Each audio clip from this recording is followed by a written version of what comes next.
Con el ex canciller Miguel Ángel Rodríguez Mackey a propósito de la presentación de Otárola y de las repercusiones y de otros temas internacionales también que queremos consultarle. Ex canciller, bienvenido al programa. Buenas noches. Mávila, muy buenas noches. Muy Muchas buenas gracias por la noches. invitación. No, gracias a usted como siempre. Además, para abrir el programa, extrañamos la biblioteca, pero en otro momento discutiremos sobre ello. Vamos ahora a lo que dijo el señor Otárola. ¿Cree usted que ha sido exitosa, que se ha cumplido con el objetivo, con esta presentación del presidente del Consejo de Ministros y el hecho de encarar por primera vez en un foro internacional directamente a uno de los presidentes que construye esta narrativa a favor de Castillo? Por supuesto que no, Mávila, tengo que decirlo. Casi ha sido una cumbre del bullying. Ajá. Porque ¿Cómo así? habrás visto esa foto donde todos los presidentes o jefes de Estado se toman de la mano, casi en un acto confesional, y el presidente del Consejo de Ministros, que no tiene el nivel de jefe de Estado porque no lo es, en verdad estuvo a un extremo prácticamente aislado. El que esté al extremo no debemos asombrarnos porque en verdad es conforme la presencia y la precedencia de los presidentes. Pero igual debió también tomarle de la mano el presidente Lacalle, y vaya uno a saber por qué no lo hizo o por qué el señor Otárola no tuvo reflejo para, digamos, predisponerse con la mano, el brazo. Eso se llama maña política. Y para una foto donde están todos los jefes de Estado y no está la presidenta Boluarte y sí su representante, estamos menoscabados. Correcto. Tenemos que decir... ¿Debió entonces evitar fotografiarse, diría usted, por un tema de estrategia, simplemente por lo que comunica una fotografía como esta? Yo creo que él debió levantar la mano, casi obligando tácitamente al presidente Lacalle a que también le externalice la mano. No lo iba a dejar de hacer por cortesía, le faltó reflejo. Entonces, y eso pasa porque quienes están allí, Mávila, los vasos comunicantes que ellos tienen es de jefes de Estado. Entonces, Otárola está en una actitud de sobra. Tenemos que decirlo, por más que se haya esforzado, incluso de una conferencia de prensa, no era el momento ni el lugar para pechar a otros jefes de Estado, porque su posición ya era una posición diferente. Hemos debido cuidar ir con, digamos, el discurso diplomático, político, diplomático, que él pudo haberlo llevado, ¿no? Tampoco debe de ser la canciller que... Eso le iba a preguntar, si la elección de Otárola fue errada y en su lugar pudo haber ido la canciller, digamos, que por lo menos debería tener mayores conocimientos de este tipo de gestos diplomáticos, como por ejemplo, de qué manera se pone o se coloca en una fotografía.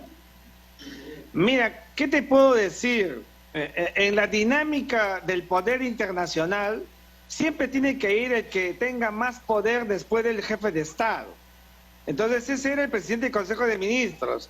Pero si el presidente del Consejo de Ministros no da la talla, tienes que poner pues a la canciller de la República, que se ha preparado toda su vida para este momento, porque es una profesional que conoce que no se va, digamos, a... entrar en una dubitación cuando está con jefe de Estado. Las cumbres, desde hace muchos años, desde la cumbre de la Alianza de 1815, la Santa Alianza para acabar con Napoleón, suponía roces.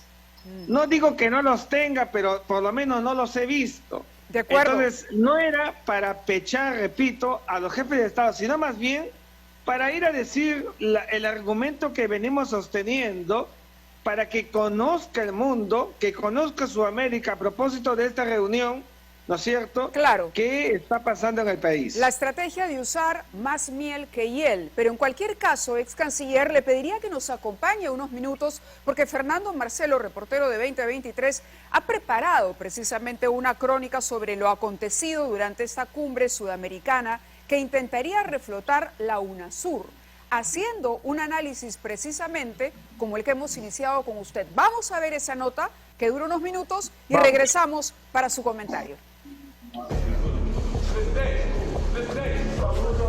Esta es la postal de 11 mandatarios sudamericanos, levantando las manos, repartiendo sonrisas, reuniéndose luego de 9 años en la denominada Cumbre de Presidentes de Sudamérica. Sin embargo, a uno de los extremos, solitario, con una sonrisa temerosa, pero representando al Perú, el premier Alberto Otárola se esforzaba por no desentonar para la foto.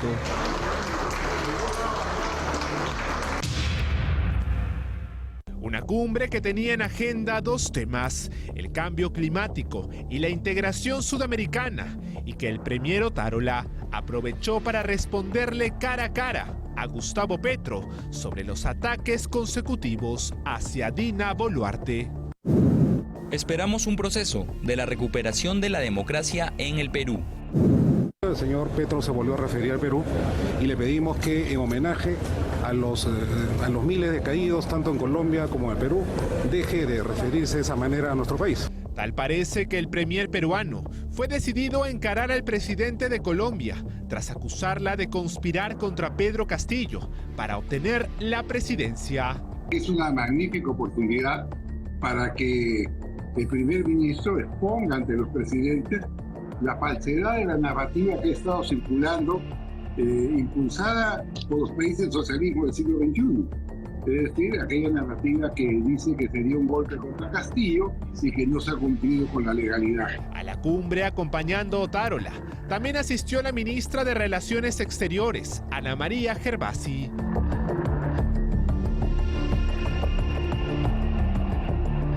Pero, ¿qué busca el presidente brasilero Luis Ignacio Lula da Silva con este encuentro?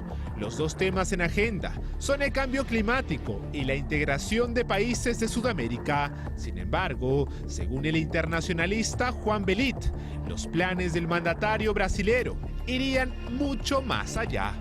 Yo también tengo la impresión de que el presidente Lula está buscando crear lo que se dice ahora un G20. Es decir, con los países de América del Sur y algunos países de América del Norte, para que tengan un rol en las negociaciones, en ese estancamiento que se ha dado entre Ucrania y Rusia en la guerra, y que algunos avisoran que va a tener un largo aliento, que va a ser una guerra de desgaste y que va a tener una trascendencia social, política y sobre todo económica. Además, para el ex canciller Luis González Posada, este encuentro sería vital para relanzar el proyecto de UNASUR, una organización que fue creada en el año 2008 y que busca integrar a países sudamericanos. Y yo lo recuerdo porque yo estuve en la creación de UNASUR y recuerdo perfectamente las características, que además tenía un tinte de una fuerte presencia de los mecanismos de defensa y de seguridad. No prosperó, creo que se excesivamente ideologizó, fue muy sesgado y finalmente colapsó y abortó ese proyecto. Hoy se busca, con esta intención y esa convocatoria de Luis Ignacio Lula da Silva, de darle un impulso, si no a UNASUR, crear una nueva institución, un nuevo organismo de integración que, como habíamos dicho, tenga un rol importante en este nuevo concepto que se está dando de la nueva estrategia o geoestrategia mundial. Darle una segunda vida a UNASUR estaría dentro de los planes de Lula. Por ello, no tuvo reparos en recibir a Nicolás Maduro en este encuentro, pese a las críticas de otros mandatarios sudamericanos. Pronto voy a recibir un grupo de cancilleres de los países participantes en el diálogo de Bogotá que me llevan un mensaje y nosotros queremos avanzar hacia un diálogo incluyente de fortalecimiento de la democracia venezolana, de fortalecimiento del diálogo interno, de la paz de Venezuela. Para el ex canciller González Posada, no sería descabellado pensar que esta cumbre sudamericana también busque integrar a Nicolás Maduro a foros internacionales. Lula es una político bipolar, ¿no? Porque no solamente les ha echado la mano, lo ha recibido con honores, con alfombras rojas, con botas de músicos, sino prácticamente le ha declarado una víctima de una narrativa falsa, olvidando que está frente al mayor violador de los derechos humanos de América Latina. Por su parte, Alberto Fernández, el presidente de Argentina, invitó a Maduro a retornar a la Corte Interamericana de Derechos Humanos, una polémica invitación a un presidente denunciado por la ONU de haber violado sistemáticamente los derechos humanos de sus compatriotas. Según la ONG venezolana Provea, solo entre el 2013 y el 2023, las fuerzas del orden dirigidas por Nicolás Maduro mataron a más de 9.500 venezolanos. No se puede seriamente hacer la política del borrón y de cuentas nuevas, porque acá ha habido muchos asesinatos, secuestros, encarcelamiento de personas. Y eso es muy grave. Así las cosas, una fotografía como esta nos revela un bloque de mandatarios de izquierda unidos ante todo propósito. Mientras tanto, un Perú aislado y con una gran incógnita sobre su política internacional. Doctor Rodríguez Maqueyes nos acompaña todavía y la pregunta es, ¿cómo puede o qué papel podría desempeñar, reconociendo las limitaciones que ha expuesto Fernando Marcelo en esta nota, el Perú, en este conjunto de países en América del Sur? Es decir, ¿se va a quedar cada vez más aislado el Perú, tratándose sobre todo de un entorno que en algunos casos es más diplomático, en otro no, pero que difiere de la posición ideológica de la presidenta actual?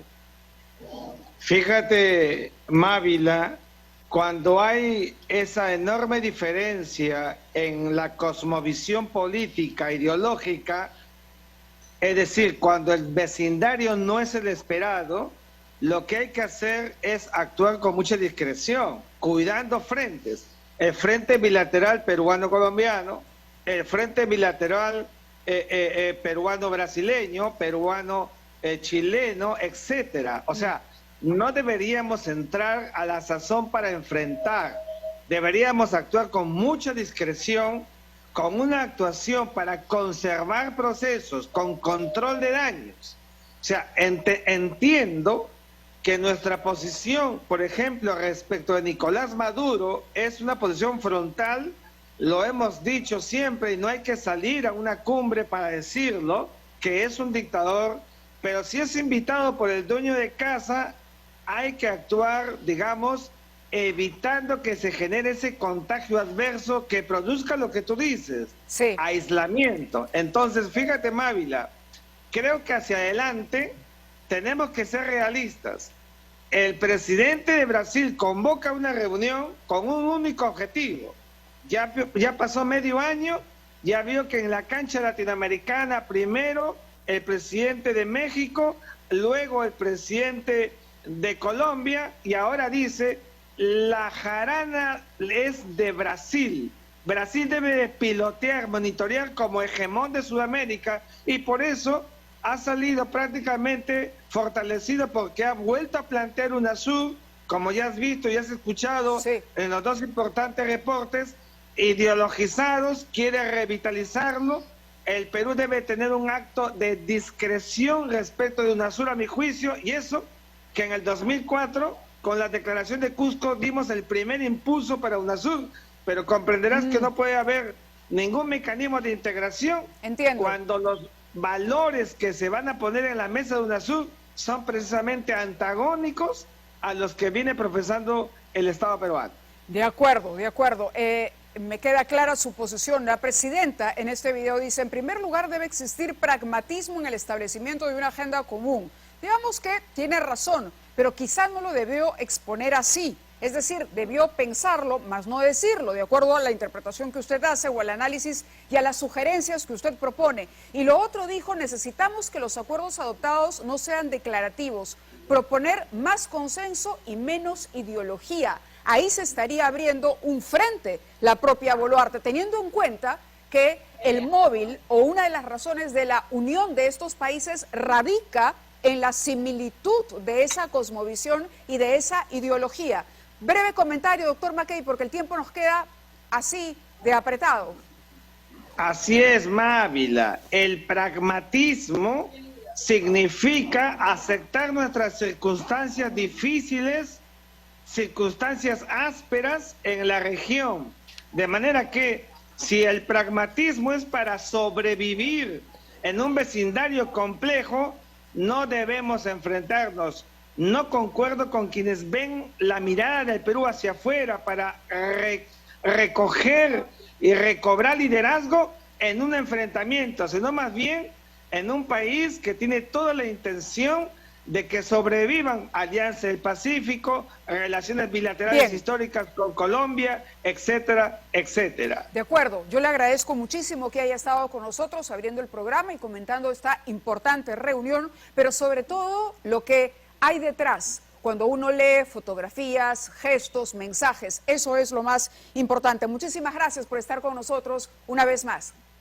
Gracias, Mávila. Buenas noches. Muy buenas noches. Y bueno, vamos a